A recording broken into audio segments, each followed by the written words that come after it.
Pabugso-bugsong ulan at malakas na hangin dulot ng bagyong Rosita sa ilang lugar sa Hilaga at Gitnang Luzon. Sa Pangasinan, mahigpit na binabantayan ng PDRRMC ang 6 na bayan at 2 syudad. Maagap na rin ipinatupad ang preemptive evacuation sa mga low-lying at coastal areas. Ang iba pang detalye sundan sa report.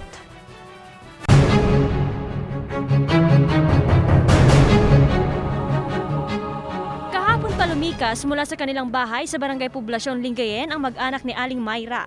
Nananatili sila ngayon sa evacuation site. Nagiba yung mga bahay namin. Wala kami matulugan. Dito kami, evacuation. Tanging higaan at kaunting mga damit ang kanilang nadala. Nararanasan na ang pag-ulan at malakas na hanging dulot ng bagyong Rosita.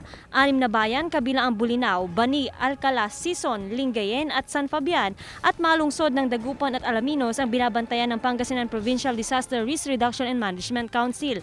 182 mag-anak na katumbas ng 699 na individual ang inilikas. Una, yung mga ibang bayan dyan ay mountainous areas, hilly areas.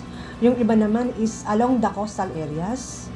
Yung iba ay nasa low-lying areas at along the riverbank.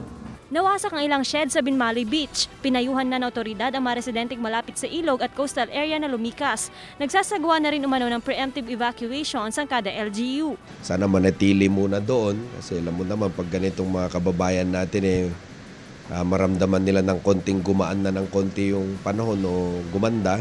Takbo kaagad sila, balik sila kaagad. Pero kung titignan lang nila yung mga bahay nila, siguro with the permission of the LGUs, sana magstay muna sila doon sa mga evacuation centers. Maaga na ring sinuspende ng Pangasinan Provincial Government ang klase sa lahat ng antas sa pampubliko at pribadong paaralan simula ngayong araw hanggang bukas.